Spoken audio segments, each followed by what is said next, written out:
India के finance scene में ना एक नया प्लेयर आ रहा है और कहते हैं कि ये पूरा गेम बदल सकता है। इसका नाम है गिफ्ट सिटी एआईएफ। अब एआईएफ यानी ऑल्टरनेटिव इन्वेस्टमेंट फंड, मतलब प्राइवेट इक्विटी और वेंचर कैपिटल जैसे बड़े बड़े इन्वेस्टमेंट्स। तो चलिए इसको आसान भाषा में फटाफट डिकोड करते हैं और देखते हैं कि इसमें इतना खास है क्या। सबसे पहले इसका सबसे जरूरी कॉन्सेप्ट समझते हैं। जरा सोचिए एक ऑफशोर फंड के बारे में, जैसे मॉरिशस या सिंगापुर में होते हैं, पर ये फंड फिजिकली इंडिया के अंदर है। थोड़ा अजीब लगा ना? यही तो इसका सबसे बड़ा ट्विस्ट है। एक फंड जो है तो ऑफशोर पर है इंडिया में। तो दिमाग में एक ही सवाल गूंजता है कि भाई ये हो कैसे सकता है, आखिर ये पॉसिबल कैसे है? इसके पीछे कोई नया नियम है या कोई मास्टर स्ट्रोक? चलिए देखते हैं। इसका सारा राज, इसका पूरा सीक्रेट एक नई फाइनेंशियल रूल बुक में छुपा है।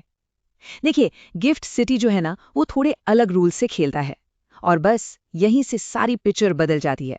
ऐसे समझिए, आमतौर पर इंडिया में एआईएफ्स का रिमोट कंट्रोल सेबी के पास होता है, लेकिन गिफ्ट सिटी में सीन बिल्कुल अलग है।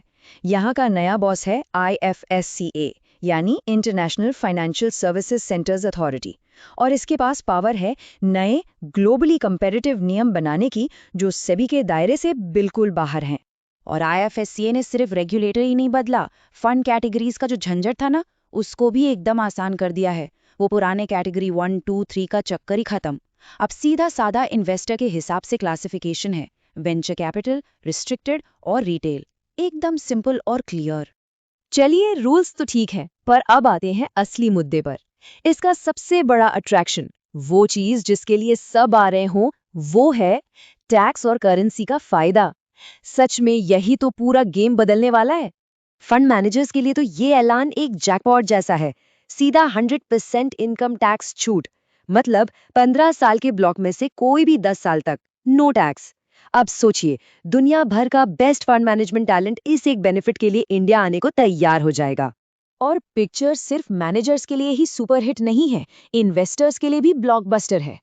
फंड मैनेजमेंट फीस पर 0 जीएसटी, और अगर कोई नॉन रेजिडेंट इन्वेस्टर है तो फंड जो भी पैसा इंडिया के बाहर से कमाएगा, उस पर उस इन्वेस्टर को 1 रुपया भी टैक्स नहीं देना पड़ेगा। और अब सुनिए इसका सबसे बड़ा master stroke. Normal Indian funds का मतलब रुपये में इन्वेस्ट करना।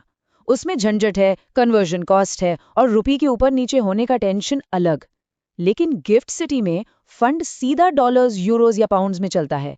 इससे फॉरेन इन्वेस्टर के लिए लाइफ एकदम आसान हो जाती है। सारे करेंसी रिस्क आउट। असली गेम तो यहीं चेंज हो रहा है। तो इस पूरे स्ट्रक्चर को ना एक सुपर हाईवे या एक 2 वे ब्रिज की तरह समझना चाहिए। एक तरफ से ग्लोबल पैसा इंडिया आ रहा है और दूसरी तरफ से इंडियन पैसा दुनिया में जा रहा है, सब इसी एक ब्रिज के जरिए। और ये ब्रिज 2 तरफा काम करता है। लेन 1, फॉरेन कैपिटल फुल स्पीड से बिना रुके टोके इंडिया आ रहा है। लेन 2, इंडियन इन्वेस्टर्स आराम से अपना पैसा ग्लोबली दुनिया भर में इन्वेस्ट कर रहे हैं। मतलब इनफ्लो और आउटफ्लो दोनों के लिए एक ही स्मूथ रास्ता बन गया है। ये कोट पूरी कहानी का एक परफेक्ट समरी है। विदेशी पूंजी के भारत में आने का और भारतीय संपत्ति के विश्व भर में निवेश करने का सबसे कुशल तरीका। आसान शब्दों में, इंडिया अब सिर्फ कैपिटल मांग नहीं रहा, बल्कि ग्लोबल कैपिटल के फ्लो को मैनेज करने का एक नया हब बन रहा है। तो आखिरी सवाल बस ये है, क्या जीआईएफटी सिटी इन सब बेनिफिट्स के साथ इंडिया का नया ग्लोबल फाइनेंशियल गेटवे बन पाएगा? क्या सिंगापुर और मॉरिशस जैसे बड़े बड़े प्लेयर्स का मार्केट शेयर अब इंडिया की तरफ आएगा? जवाब तो वक्त ही देगा, लेकिन हाँ, रेस शुरू हो चुकी है।